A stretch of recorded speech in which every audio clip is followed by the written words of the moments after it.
Why? With y'all. Hey, this your boy ISO, aka ISO the God. Please, please do me a favor. Please like, share, subscribe. I know a lot of people consume the content in small form, but I do the long form for y'all, for the purists, for the ones who want to see and get a full context of what I'm talking about, a full context of what I'm seeing, a full context of what I'm showing and displaying, and don't want to grab a small clip and possibly take it out of context, possibly run with it in some other way. This is why I do the long videos, to give a full explanation and breakdown of what I'm saying, how I'm saying it, the spirit and what I'm saying it, the energy and what I'm saying it. Most people just see, oh, he cussing. Well, I've been through a lot of shit, and we're going to talk about it today. First things first, I would like to let the world know one thing. I'm a whistleblower of the black culture. I'm a whistleblower of the black community. I'm a whistleblower of the black neighborhood. Absolutely.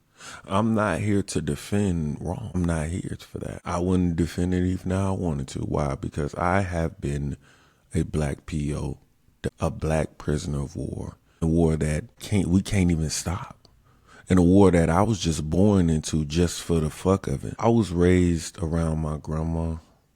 You know, I used to, be young and was my grandma's favorite child. Like, cause I was the baby, I was her pick, People see me smoke. Oh, why you smoke? Well, my grandma used to smoke. I was raised around my grandma. I'm sorry. It's a habit. You could say it's unhealthy, whatever. Fuck you. This is me showing you my culture, my view and what I've come from and what you feel me? Yeah, this showing that. I was raised around my grandma, and my grandma told me a story one day. She told me the story of how she shot my granddaddy and how my granddaddy shot her. I don't quite remember every little detail, but I just want to inform the audience. This is where I come from. I come from dysfunctional family.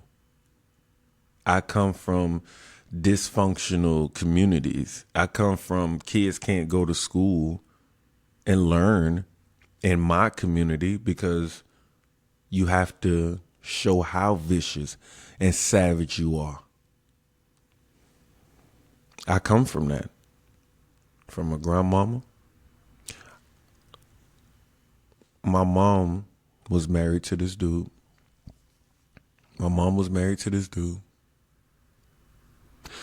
There was an argument between the dude and his brother. This dude got a gun, drove all the way to our house, was getting ready to shoot my brother. My mom stepped in the way, and I'm looking out the window as this black man points a gun in my mom's face. This is what I'm growing up and seeing. This is the environment. This is the community that I'm growing up and seeing. And then on top of that, we have, even when you want to go and get a ray of hope and a ray of love, who do you run to? You run to Jesus. You run to God. You run to religion. That's where you run to. But I'm looking as a kid how religion, how these pastors, these bishops, these deacons, these ushers, these doormen, these people, these youth pastors, I'm seeing firsthand how not only are they financially robbing, I seen a man rob my mama my whole life. Not only are you contributing to the financial distress of black folk, I seen how these pastors will prey on little ass kids. Yes. In our community, We have pastors that we know. We have youth pastors that we know. We have pianists that we know. We have the drums player that we know. We have the choir director that we know. We have the apostle that we know, and don't give a fuck what they do to our kids. This is the black community. You fucked being in the community. You fucked being in their neighborhoods. You fucked going to church.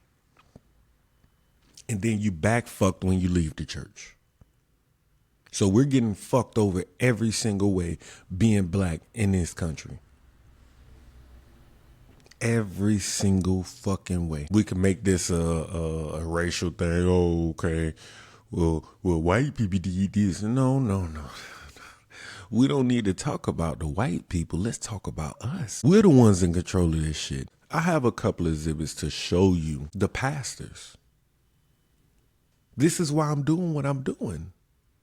I'm telling you why I'm doing what I'm doing. I'm showing you, I'm giving exhibits. I'm showing you why I'm saying this, that, boom, bop, boom. I'm laying out the breadcrumbs. If you listen, I might not be as crazy as you think I am. It might make sense what I'm saying. It might make sense on how I'm saying it. I was a black prisoner of war. Let's get into this video. I felt like I failed my child, but I also felt how many other kids I saved. So it's mixed feelings. A Memphis mom says that she reached out for help with her teenage son. Instead, she says he came face to face with two men who took advantage of him. One of the men, DeMarcus Smith, has been federally convicted and sentenced. The other one, Martinez Tyler, now in the custody for state charges. Fox 13's investigative reporter Kayla Solomon joins us live tonight. Kayla, this is a story that's really been months in the making. Yeah, Darcy, I sat down with that mother last summer just as we were waiting for DeMarcus Smith to be sentenced for federal child sex crimes for a second time. But at that time, Martinez Tyler had not been indicted or charged with any crimes. But last week, that all changed. He liked doing graphic design, and the guy has a business. So he used to take him to the business to print out things, help him get little orders together. He liked it there. A mother who Fox 13 will not be identifying says her son's life was changed forever after he began working at Martinez Tyler's print shop. I thought that was good for him because that's what he wanted to do. And that's when he met Mr. Smith. She said she never met DeMarcus Smith in person, but she found out who he was after going through her son's phone. And I opened it up. My heart shattered. She found nude photos and sexual conversations and reported it to police. She soon found out Smith was already a registered sex offender. In 2015, he pled guilty to possession of child pornography. Prosecutors say he coerced a boy to send sexually explicit photos of himself. At the time, Fox 13 reported Smith was a pastor at Oak Hill Missionary Baptist Church. He served just over 7 years in federal prison. After his release in 2023, Smith went back to preaching at another local church, Jordan River Missionary Baptist. Fox 13 found this post from June 2024, a flyer promoting Reverend DeMarcus Smith as the Sunday speaker. Then this post from September 2024, showing Smith on a clergy appreciation celebration service. He pleaded guilty to new sex charges involving that woman's son less than a year later and was sentenced to 30 years in prison. It wasn't enough time, because I don't think it's enough time in the world to give somebody for a crime like this. Now, a second person indicted on human trafficking and aggravated sexual exploitation of a minor. Martinez Tyler, the owner of the print shop where Smith met the victim, and according to Facebook posts, a pastor and elder at the same church where Smith preached. I trusted you to help me help him, and this is what you think, this how you thank me, this how you return the favor. You abused your power and manipulated children. And it wasn't fair. Tyler was officially indicted last week and taken into custody over the weekend. He's currently in jail with a bail amount of $200,000. Darcy.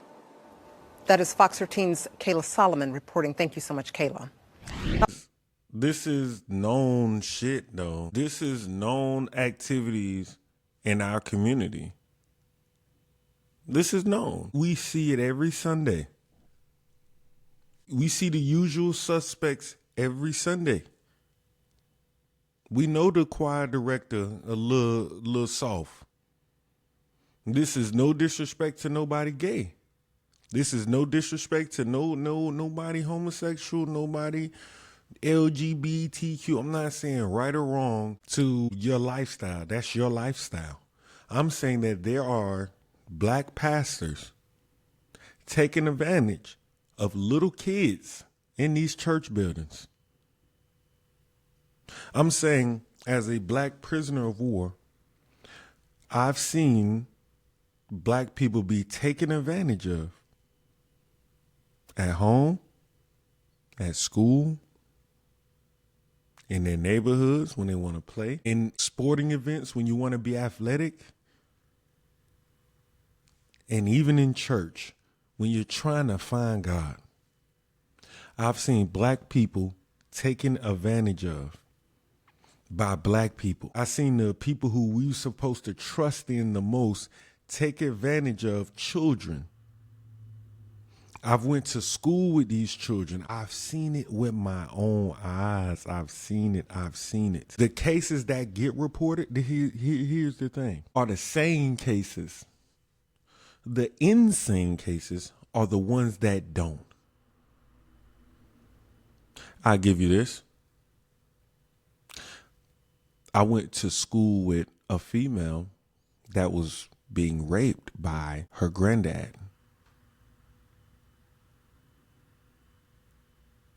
And so many people in the black community want to say, okay, we don't do no type of incest, or we don't do no type of bullshit. We don't do no type of the same bullshit that go on with white people. We don't do none of that shit. Well, I'm telling you, I went to school with a girl and the case was never reported. The only reason I know this to be a fact is because of who the person that the crime happened to is connected to. I was able to get firsthand information.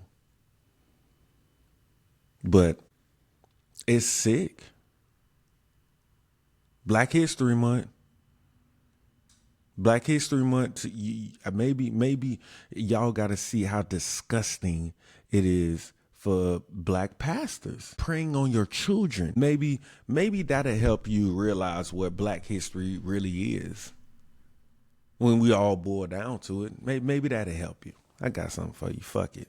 A former North Tulsa pastor will now serve at least 13 years after pleading no contest for rape and child abuse. One of the victims, his own daughter. 2 News Oklahoma's Emma Birch was there during that sentencing and spoke with Bailey's daughter about how she's feeling now that her abuser and father is behind bars. So I'm grateful for that I got justice along with every other victim. Harmony Oates says her pain is now behind bars after her father, B.M. Bailey, was sentenced to 15 years for sexually assaulting Oates as a child. And after, I felt relieved because he confessed. He admitted, he was very opened, and it felt genuine, it did. Oates says she was in the 6th grade when her father started touching her inappropriately. Bailey was a pastor at St. Andrew's Christian Church, but it wasn't until 2024 when Bailey was arrested for the acts. We spoke with Oates after her father was charged with rape and child abuse. How to set a boundary, but whenever he's your father and whenever he's a pastor and whenever he has this authority and he has a record, it's like You say no, but what does your no mean? Now, almost 2 years later, Oates took the stand Tuesday and sat face to face with her father with powerful statements. One being, "I don't hate you," and "I forgive you." Everybody deserves another chance. I'm a Christian, so if God can give us a second chance, of course I will give you a second chance, because he gave me chance after chance after chance after chance. And who am I to not give you that opportunity to see if you've changed? After taking a plea deal with the state, Bailey received a 15-year sentence and will be on the registered sex offenders list for life. Oates says justice was served. I believe the plea deal was mutual. The judge did a good decision for letting him at least pay the time for his consequences, while yet still being graceful, giving grace. For Oates, it's now about moving on and repairing the hurt and relationship with her father. Giving him that door to an opportunity for a healthy father-daughter relationship. See if he's changed. You never know until you give them a chance. Emma Birch, 2 News Oklahoma. Bailey's case does fall under the 85% rule. That means Bailey has to serve almost 13 of the 15 years of his sentence before becoming eligible for parole. Look at it. Hello, Black History Month. In Tulsa, right? You know, y'all like talking about Black Wall Street all the fucking time. Right? But in Tulsa, you have a pastor received 15 years for sexually assaulting, I think he said 2-3 women or kids. One of them being his 15-year-old daughter. And his 15-year-old daughter is so conditioned by the same religion used to oppress her. And people could say, okay, well, Jesus loves, or, you know, that's the right Christian thing to say. Well, if we go according to the Bible, if we're just going according to the Bible, right? What does the Bible say about hurting somebody, taking advantage of them? What does the Bible say about there's a time to love and a time to hate? Does this not exist? Does the Bible not talk about being balanced? Does she seem balanced? Or does that seem like Stockholm Syndrome? You tell me. This man just got convicted. This case just happened. Hey, forget about Renee Good, because that's the only way I can get y'all to pay attention to a pastor in North Tulsa was convicted to 15 years for sexually assaulting his daughter. What? Renee Good Alex Preddy. This pastor was sentenced to 15 years for sexually assaulting his own daughter. Black man, black man though. Black. Let's go. Let me show this. Black, where's a picture of this nigga? Black. Black America. Blackity, black. Hey, a pastor was sentenced to 15 years for sexually assaulting his own daughter. We seen this in our country. We see this in our communities. Us as black people, this is not even shocking. Look at how common it is to us. For us black folks, this is not even shocking. You know how crazy that is?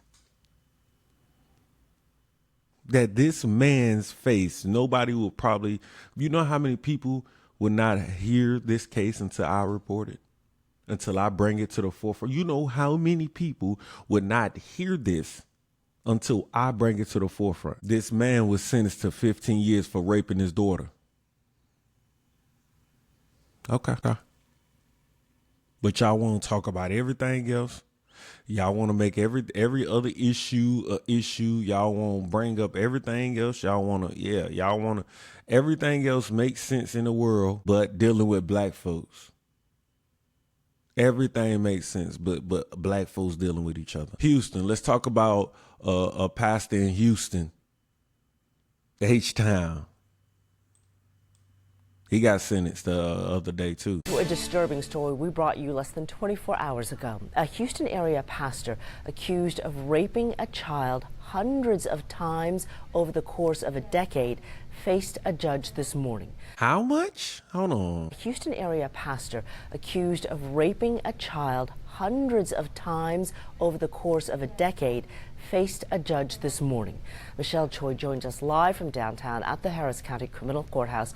Michelle, you covered the man's initial hearing yesterday. What happened today? Yeah, Sherman. So today was Robert Carter's first official court appearance. The state requested that his $200,000 bond remain the same. That was set during his initial hearing, and the judge agreed. Take a look. Handcuffed and wearing an orange jumpsuit, Carter was brought into the courtroom less than 2 hours ago. The 39-year-old suspect is charged with continuous sexual abuse of a child, a first-degree felony, and continuous sexual assault of a child. He's accused of raping a family member more than 600 times over the course of 12 years, according to prosecutors. They say the abuse began when the victim was just 7 years old and lasted until she was 19 and took place at Carter's home, churches he worked at, and a grocery store parking lot. They say the victim even secretly gave birth to Carter's baby in a closet when she was 16 years old, and Carter dropped the baby off at a fire station. Today in court, we learned that child has since been adopted. Now, the prosecutor in charge of this case tells us DNA testing comes next to determine the paternity of the child. She didn't talk to us on camera, but did give us a statement saying too often people in positions of power abuse and take advantage of people that trust them. I look forward to allowing the complainant's voice to be heard. We also heard from Carter's attorney. When he learned of the charges, he turned himself in so he can clear his name. And we'd ask before there is a trial that he be presumed innocent, that people can keep an open mind and hold to him the constitutional presumption of innocence. Yeah, Carter's bond conditions were also set today. I'll break that down coming up at 4. Sherman. All right, Michelle, thank you. Very disturbing allegations there. Thank you. This man was charged with raping a family member or sexually assaulting, say it politically correct. This man was charged with sexually assaulting a family member 600 times over 12 years, even getting said family member pregnant. Black man. Black man. Black.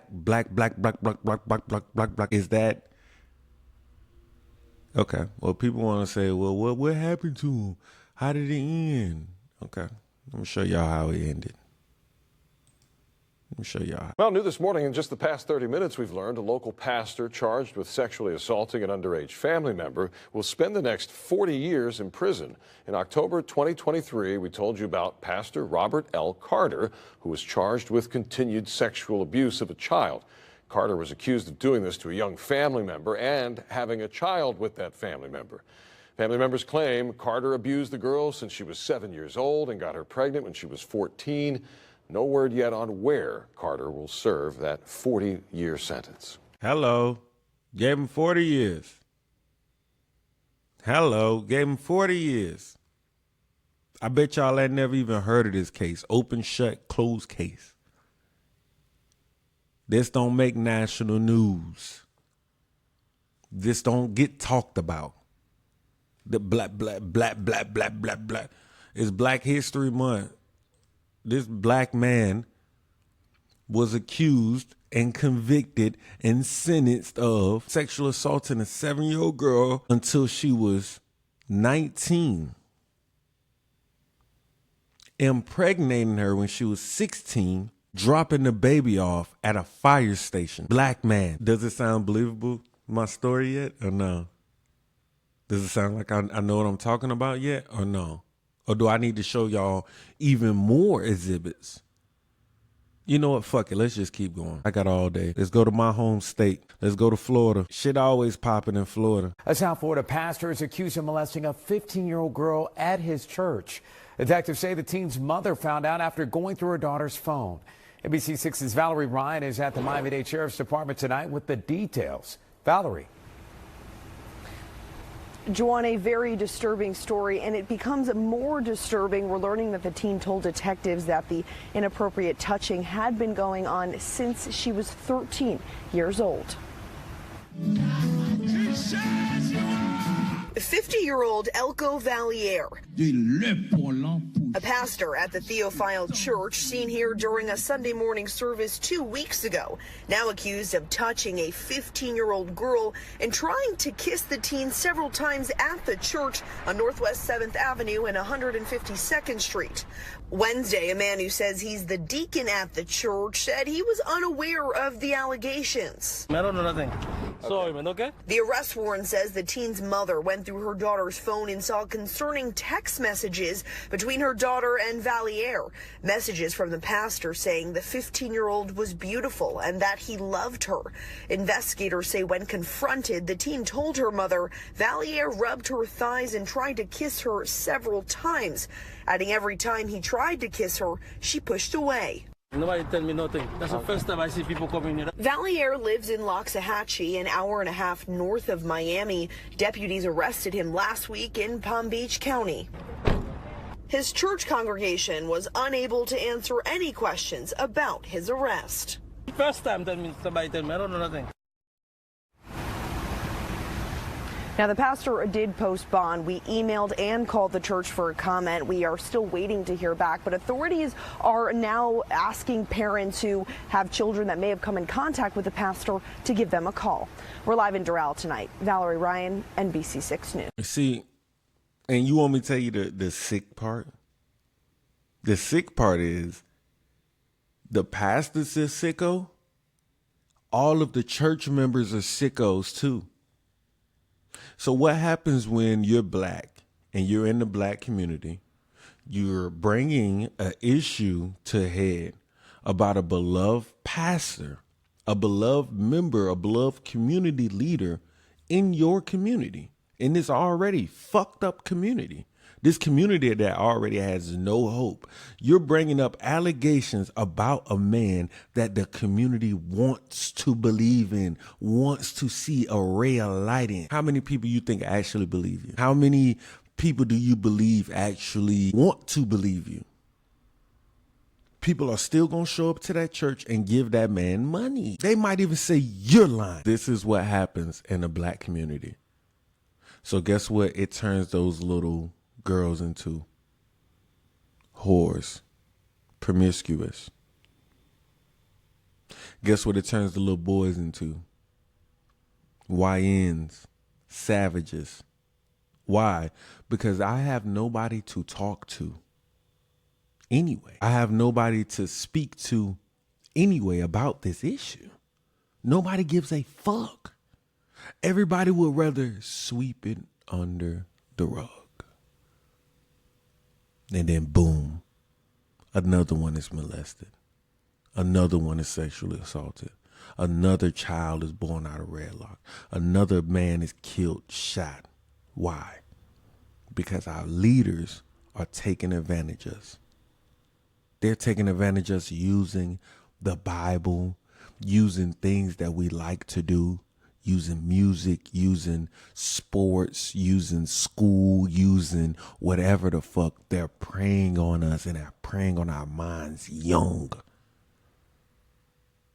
Young. This is sick. We're going to keep it going, though. South Bend, Indiana. Let's talk about it. Tonight, disturbing allegations are coming to light surrounding a South Bend pastor arrested over the weekend and officially charged this week. We want to warn you, some of the details of this story you're about to hear are really tough. Our team is learning 36-year-old Jeffrey Carter, you see him there, is in the St. Joseph County Jail on multiple charges, including child exploitation and child seduction. And those are just some of the charges he's facing tonight. The allegations against him come from a 17-year-old victim who was staying with him since October. We don't know that person's relationship with Carter. And late today, we are learning one of his other jobs included working directly with children. From church house to jailhouse, tonight a pastor is facing multiple felonies in St. Joseph County surrounding a minor, the very age group he's been working with for years. He's facing 5 counts, including child exploitation, possession of child pornography, sexual battery, child seduction, and voyeurism using a camera. According to court paperwork, the 17-year-old unnamed victim filed a police report earlier this month against Carter. A few days later, the victim revealed to Mishawaka police investigators they were staying with Carter at his Mishawaka home. The victim claimed on Halloween morning they were awakened after feeling someone rubbing their leg and squeezing their buttocks. They turned over and saw Carter in the bedroom pulling his pants up and quickly hiding his phone. They also observed a camera flash. Court paperwork goes on to talk about how the victim knew the passcode to Carter's phone, that victim handing the phone to police as evidence. A search warrant was then executed on Carter's home, and more nude pictures and videos of the victim were discovered in Carter's phone as well, including some from the bathroom of the home. Another video, consistent with the victim's allegations from Halloween morning, also in the phone. Officials also finding a fake smoke detector and hidden camera in the home, too. On November 18th, Carter ended up talking to police and says the victim was staying with him since October as his mother was having housing issues. He admitted to putting cameras in his bathroom and recording the naked victim. He also admitted to recording himself masturbating while standing over the victim. Overnight, our team stopping by Apostolic House of Deliverance, where Carter was allegedly pastor for several years on South Bend's west side. You can see people leaving the church last night, none of the members speaking with our team. Hours later, we went back, but no one was there. Meanwhile, our team learning more background on Carter's work history, including the fact he's still listed as the director of the Children's Choir of Michiana. However, after reaching out to the executive director to confirm his employment, she gave us this statement, reading in part, "We're incredibly disappointed and saddened by the criminal allegations made against Carter, who was the director of the Children's Choir of Michiana." It goes on to say, Mr. Carter will no longer be affiliated with our organization. We also learned he is currently listed as a recruitment coordinator at Notre Dame, but in a statement from officials there, they say earlier this week the university was made aware that a now former employee was arrested and charged in St. Joseph County. And we are also learning he was employed at South Bend schools between 2019 and February of last year. He resigned, but still did some volunteer work with different choir groups within the corporation. Again, these are all allegations against Carter. He is presumed innocent until proven guilty. His bond is set at $15,000 cash. He's still in custody tonight. His next court date is set for December 2nd. Hey, this is what's happening in that church. And that church is going to operate as usual. The church folk is going to operate as usual. Nothing's going to change. Nothing's going to resemble a change. Fuck it. There ain't going to be no accountability. That man is going to be able to go right back there and re-exist and be reacclimated in the community, and nobody's going to act like nothing happened. Let's go to another one. Let's go back to Florida. Let's go to a man actually I have some connection with, that I personally know, personally experienced, and I personally seen. Pastor. Black History. I've been waiting. Well, I can tell you that people here in Torrance, people who know the pastor, they are shocked and quite frankly struggling to believe the criminal charge against him. My soul cries out, hallelujah! I thank God for saving me. A self-proclaimed man of God goes from the pulpit to a public walk of shame, to a courtroom to face serious allegations involving a minor. Sir, is your true and correct name James David Stockton III? Yes. 54-year-old James Stockton, a senior pastor at the South Bay Church of God, is facing a felony charge of arranging a meeting with a minor for lewd purposes. He pled not guilty.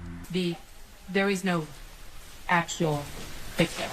These are the ones that we trust, and we should be able to trust them with our kids. Antoine is the founder of an online citizen group called Codfished. Members chat with adults who believe they're talking with a minor for the purpose of a sexual encounter. So he very well knew that he was talking to somebody underage. These are the text exchanges allegedly between Pastor Stockton and the person pretending to be a 16-year-old boy. In this one, Stockton appears to send a selfie asking what time you get out of school today. Here, Stockton allegedly texted, "I promise to be gentle and make sure you are enjoying it." The nasty part that no pastor should even be talking about, but he got to saying that he wanted to the boys. On the day Stockton met up with the decoy who said he was 16, the pastor had this to say. Actually, I was hoping and praying that it was somebody older. Senior pastor of South Bay Church of God here in the beautiful city of Torrance, California. At South Bay Church of God in Torrance, no one would go on camera. We don't know anything. Other than what we see on the video, nothing. We don't know. It was a shock to us as everybody else. Stockton is also affiliated with a church in Florida, and at one point he ran for Congress. Tonight he is out on his own recognizance, and he will be back in court, scheduled for December 12th. I'll send it back to you guys in the studio. Before that December 12th court date, I trust that he will not have his job as a pastor at that church. Who knows, right? When we went to the church to try to get some sort of a statement or response, they wouldn't talk about it, but they did express that they were shocked. And obviously, you know, they took down their website when this first broke over the weekend because he was arrested over the weekend. And people started commenting on the website, also on social media. And when you click on the church's website, it's no longer there. So it was taken down. Gina, I know you've done a couple stories just like this one. When the attorney for him says something like, well, there was no actual sex with the teen, there is no victim, what does that mean as far as how the DA might prosecute the pastor? Well, as the defense attorney mentioned, there is no victim because there is no victim. The person he was communicating with was a decoy pretending to be a minor. But that in itself is illegal. You cannot communicate with someone that you're thinking is a minor for sex. And when you look at all of the text exchanges, in those texts that didn't make our story, there were some exchanges where the decoy clearly states, I'm 16, I'm in high school, and he didn't have a problem with that. Does the pastor have a history, a rap sheet, if you will? No, in fact, the reason he's out on his own recognizance is because he doesn't have a record, a criminal record. All right, Gina, thank you. He don't have a criminal record because most people would never even come forward. It took a man pretending to be a child to catch this man. Let me tell you some background on this man, though. He used to be a pastor in Ocala, Florida. He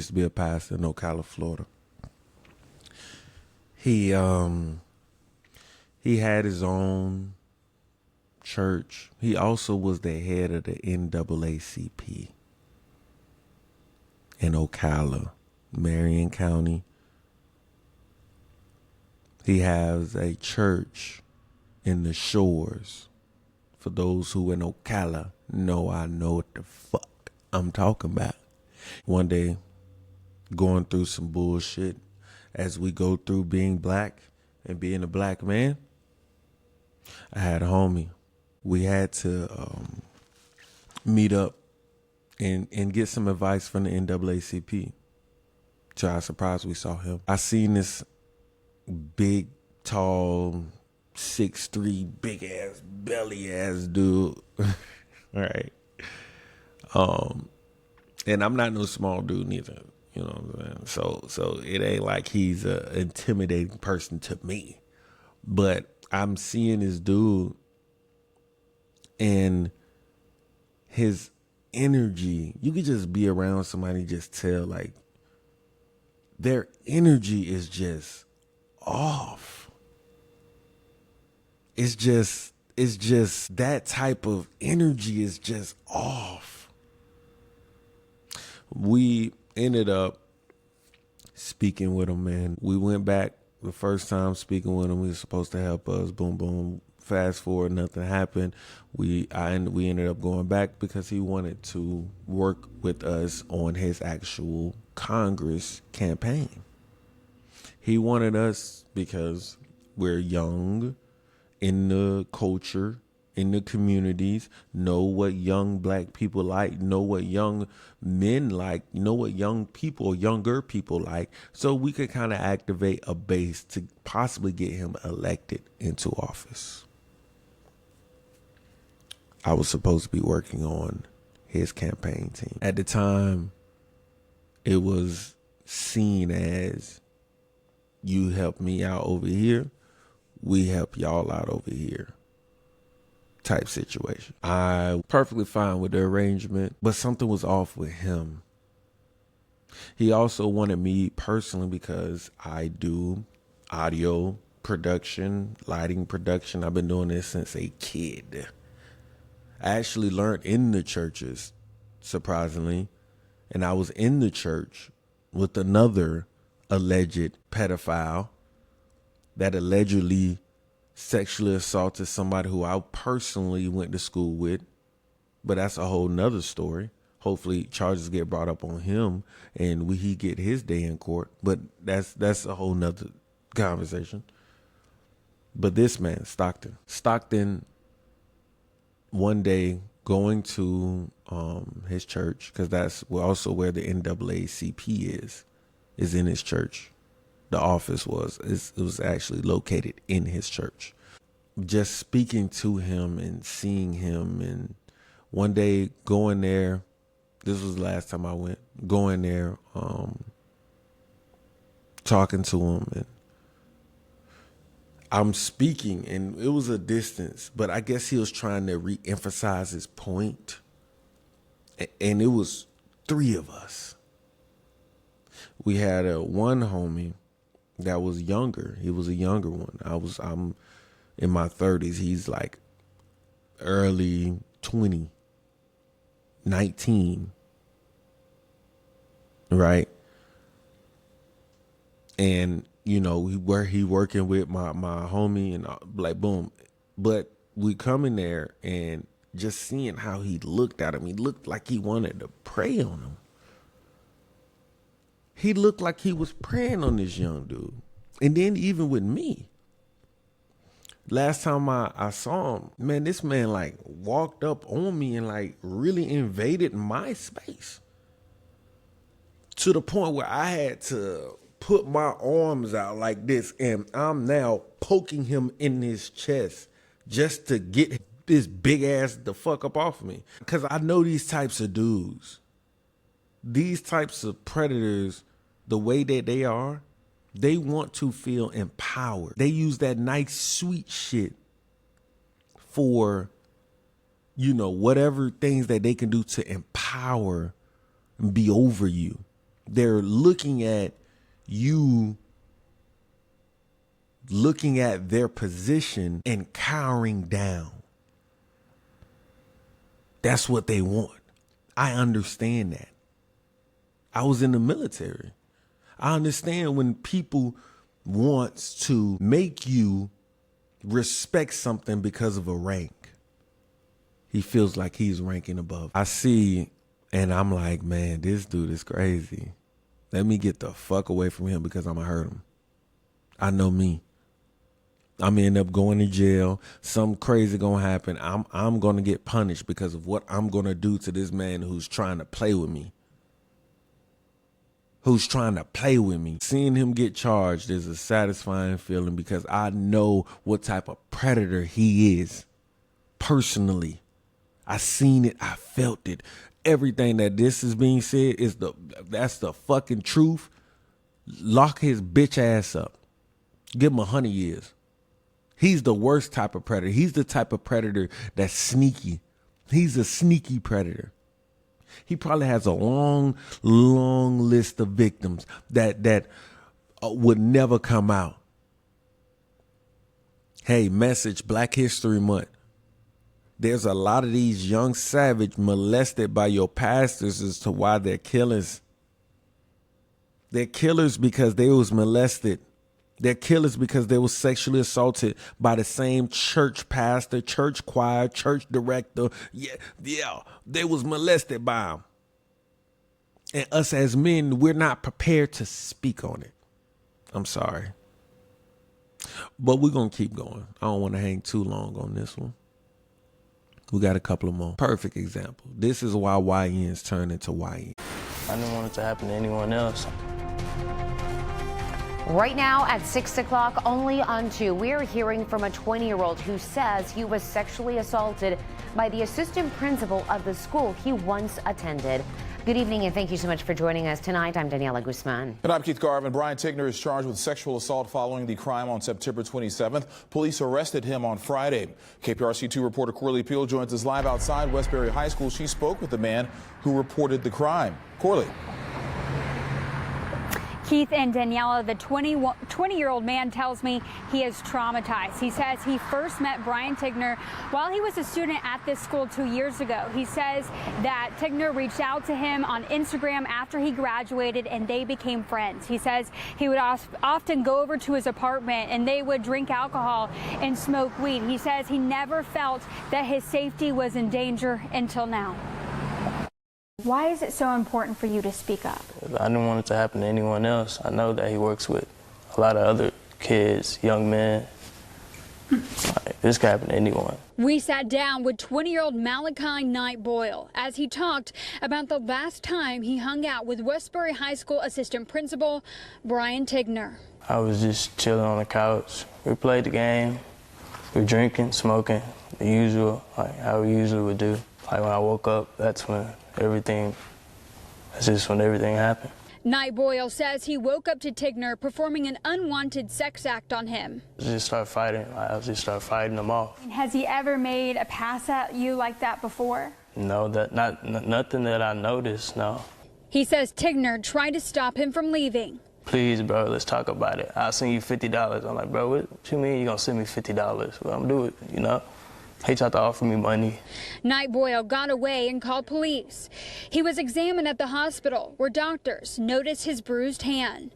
When detectives spoke with Tigner, records show they noticed he had a black eye. He first told police he got it from breaking up a school fight, but detectives figured out that was not true. It was from Knight Boyle fighting him off. Tigner is out on bond, so I gave him a call. Your call has been forwarded to an automatic voice message system. But he didn't pick up. I feel like he needs to be held accountable. I'm glad that he's being charged. You know, other people are going to be watching this. What would you encourage they do if they're in a situation like you've been in? It's always going to be someone you can talk to. If something happens to you, you don't got to go through it alone.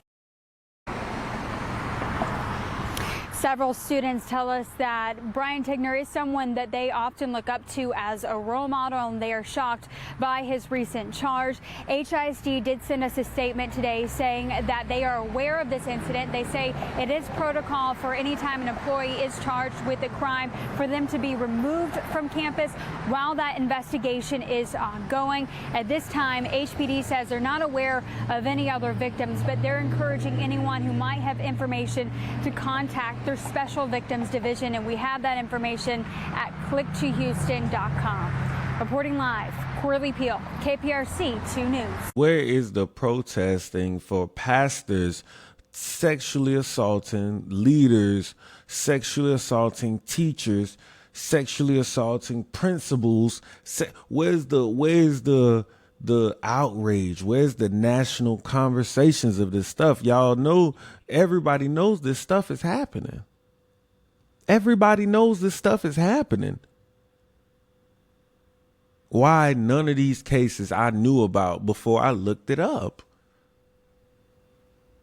Before I did the research and did my homework, I did not know about a principal was charged of trying to take it. Assistant principal was charged. I would like to know that. Once again, I hope y'all, let's look back at that face real quick. Let's look back at the face. Let's look back at the face real quick. Look right here. Look right here. Look right here. Y'all see how it turns into him becoming a savage? Look at his face. You see where it begins? And because he now came forward in his community in Houston, guess what other black people are going to use against him? You a bitch. You let that man even play with you. He wouldn't even play with me like that. But deep down, they probably already have been touched. Deep down, they probably know somebody that done been touched. Deep down, that's a soft spot for them on being touched. Deep down. This is how this turns into a savage. I hope it don't. I hope it don't. But this is how it happens. Let's keep going. And thanks for joining us, everyone. I'm Sharice Gibson. And I'm Katie Moore. A prominent local gospel singer and educator is being accused of a number of sex crimes. Well, the charges include sex trafficking and rape. And as Paul Murphy reports, the NOPD is seeking information about other potential victims. Josh Kegler is an award-winning gospel singer and choir instructor. He performed at Mayor LaToya Cantrell's second inauguration ceremony at Gallier Hall. Tuesday, New Orleans police arrested Kegler for a series of sex crimes involving a minor. According to the arrest affidavit, the case stems from a complaint by the mother of a 16-year-old boy about concerning text messages on her son's cell phone. She described the messages as sexual in nature. The boy told investigators he had been approached by a teacher from Warren Easton Charter High School. The teacher was later identified as Kegler. The boy stated the 38-year-old invited him to his home to smoke marijuana. According to the affidavit, Kegler began paying the boy for sexual activities. Investigators said the 16-year-old objected when things escalated from observing to Kegler making physical contact. The boy reported that all incidents occurred at Kegler's home and that Kegler either personally picked him up and dropped him off or arranged for a rideshare service to transport him. Police said Kegler groomed the boy to perform sexual acts and used money as bait. Warren Easton, in a statement, confirmed Kegler was on the faculty at the high school during the 2024-2025 school year. This individual is no longer employed at the school. While we are unable to share specific details due to privacy laws and the active nature of the investigation, we can confirm that we are fully cooperating with the New Orleans Police Department. The safety and well-being of our students is and always will be our top priority.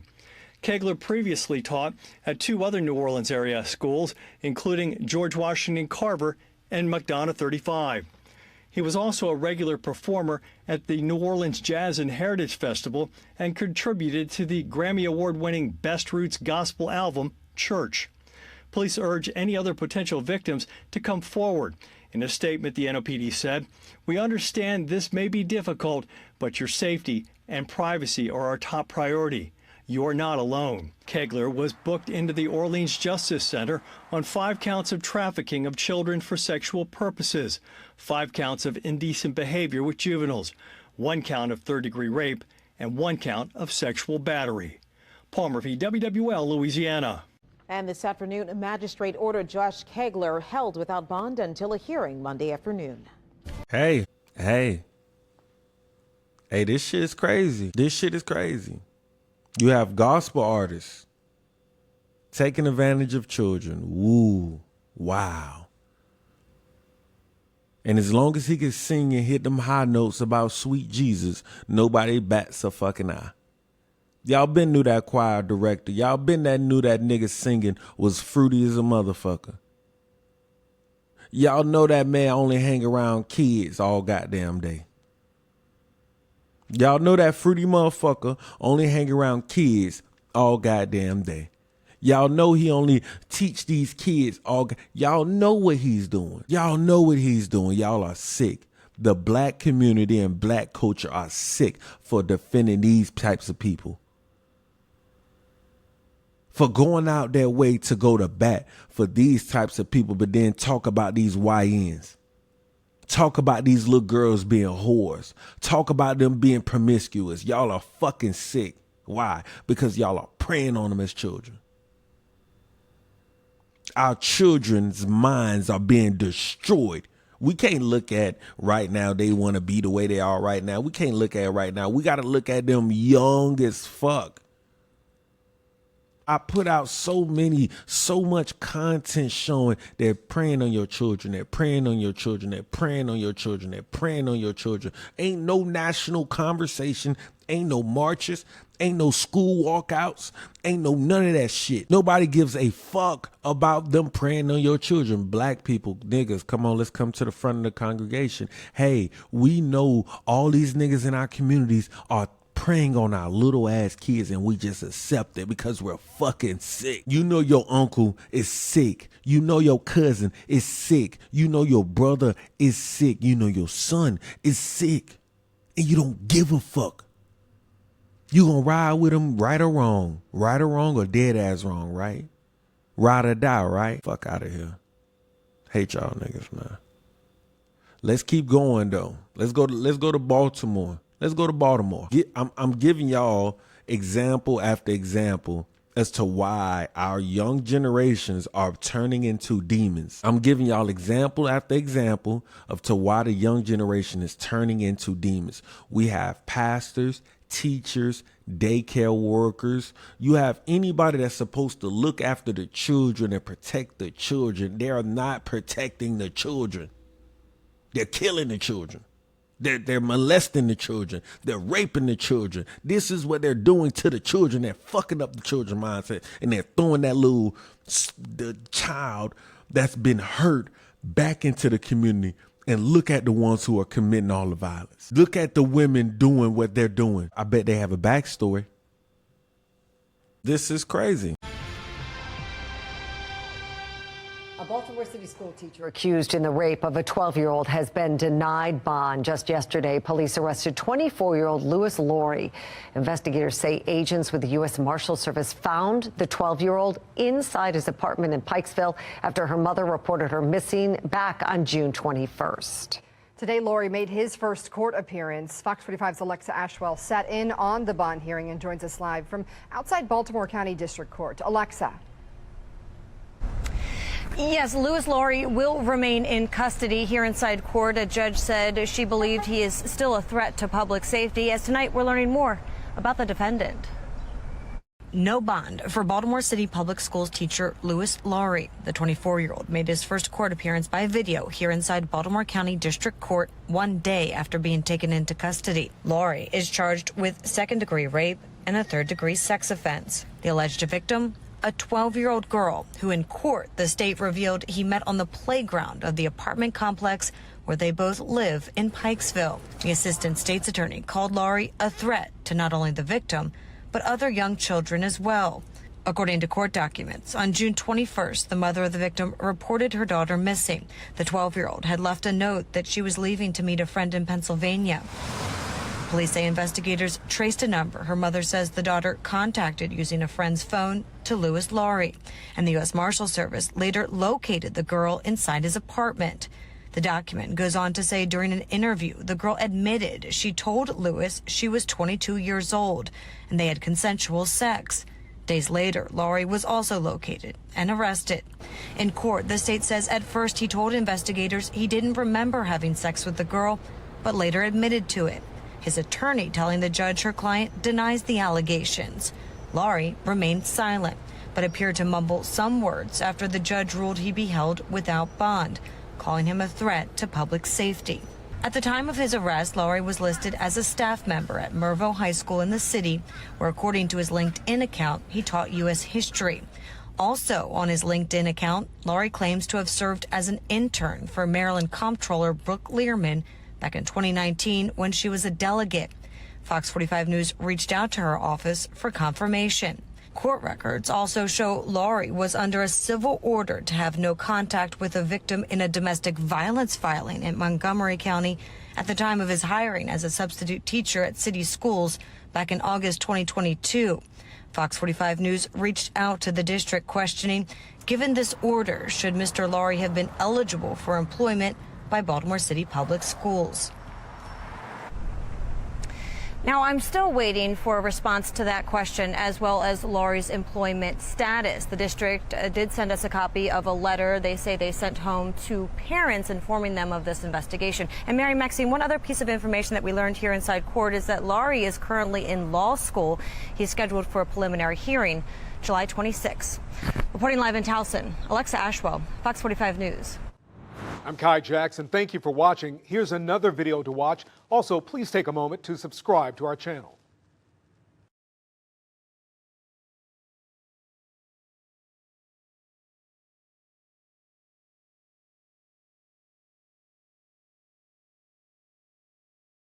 This is crazy. This is a man who's a high school teacher. He knows the difference between a 12-year-old and a 16-year-old at least. So her telling him she's 22 and he's 20, stop fucking playing with me. Stop fucking playing with me. That don't even make sense. That mathematically, stop. All right. But once again, he could turn and be a Christian and end up being a pastor. Nobody cares. Because being a pastor means that they're going to be okay with you being a pedophile, apparently. Watch this. It's a whole lot of Black History Month going on, too. This is breaking news. That breaking news at 11 o'clock, guilty on all counts. That is the verdict a jury handed down tonight against a former Baltimore police officer, James Weems, accused of molesting children at his wife's daycare. Welcome to the news at 11, everyone. I'm Rick Ritter. Weems did not appear to show any emotion in the courtroom when he learned his fate tonight, and he is at the Baltimore County Detention Center being held without bond. WJZ investigator Mike Helgren has covered this trial gavel to gavel, is in your corner tonight with what was certainly emotional reaction from the courthouse in Towson. James Weems Jr. was immediately taken into custody. He is now facing 2 possible life sentences. The defendant in an open-collared white dress shirt walked into court before the verdict, free for the last time. He's guilty. Finally got out of here. Everything. Put him where he deserves. Lock him up. There was relief outside the courthouse after jurors found him guilty on all counts for sexually abusing, raping, and showing pornography to a girl now 12 years old who attended Little Kids Castle, the daycare his ex-wife operated in Owings Mills. Justice for all the babies. The ones that we don't know about, the ones that we do know about, everybody. Weems, a retired Baltimore police officer, drove the van at the daycare and admitted looking at pornography while taking the children to their schools. But he claimed he never intentionally showed it to them or touched anyone.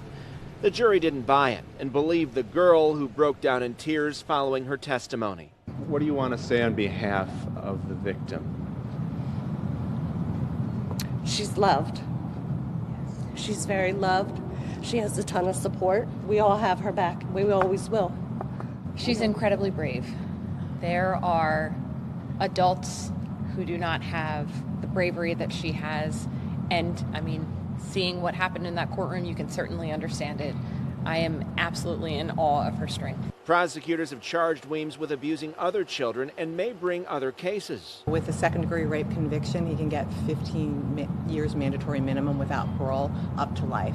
So at this point in time, our plan is to go to sentencing, see what the sentence is, and we can make a decision at a later date. Weems' former wife, Shanteri, also testified. She shot him at a Washington, D.C. hotel in a confrontation just days after she learned of the allegations.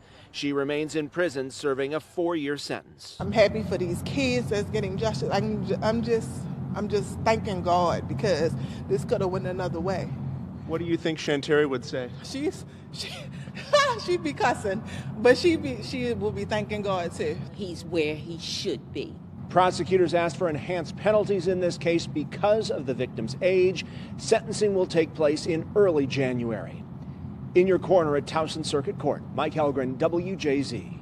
Oh, she shot him. Hey, shout out to that black queen. Shout out to that black queen. She was doing the Lord's work. She should have shot that nigga.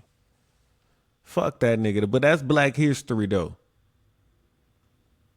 James Weems, a former police officer in Baltimore, was found guilty of sexually abusing children at his ex-wife's daycare.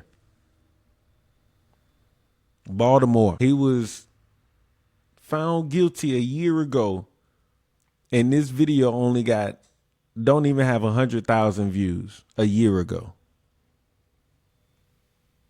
Where's the national conversation? I'm pulling up all these cases of niggas of victimizing children. Where's the conversation about people victimizing children? Is there a build? Is there an act?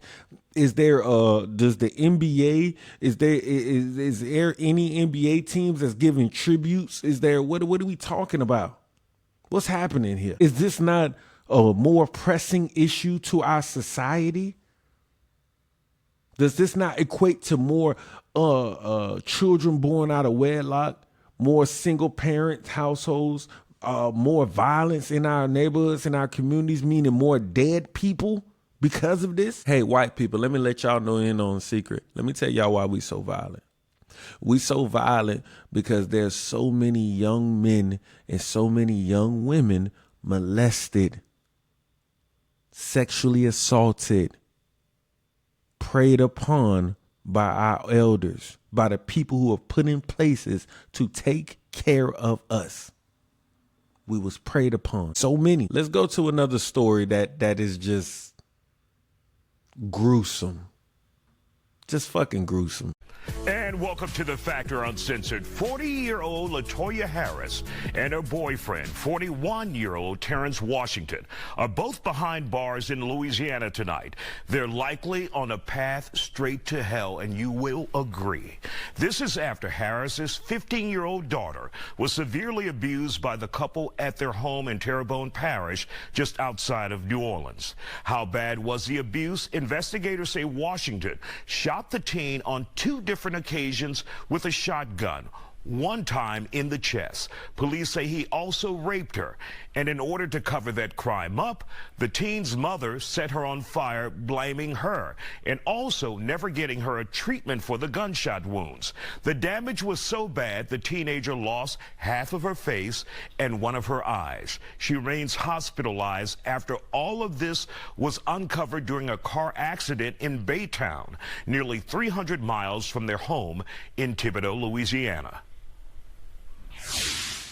And joining us on The Factor Uncensored tonight, we have with us Ashlyn Brothers, who is a reporter for Fox 8 in New Orleans, WBUE-TV. Ashlyn, thank you for joining us. Such a tragic situation that we have here with this 15-year-old who is from Louisiana and, of course, got into an accident here. And that's why investigators found out that she was in distress and abused. But take us to the beginning. How did we get here?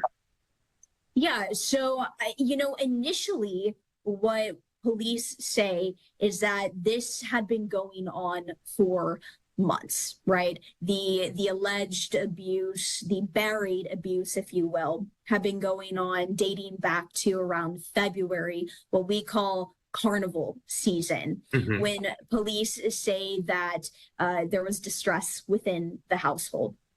And right? of course, we're talking about her mother and her mother's boyfriend. Yes. So she lived in a home with them. And from what I've been told by relatives, she had moved in about a year and a half before these incidents. So she hadn't been living there for too long. But what we've been told by police is that that's when, things started to go awry. That's when police say that the boyfriend admitted to sexually abusing the girl for numerous accounts, right? And then at that point, police say that the mother then burned the girl, and the police say that this was something that she was doing as a sort of cover-up for what had happened. Police also say that the mother blamed the 15-year-old for the incidents that had occurred. It wasn't until the shooting incident where police say that the boyfriend shot the 15-year-old on 2 different occasions that then they took off for Texas.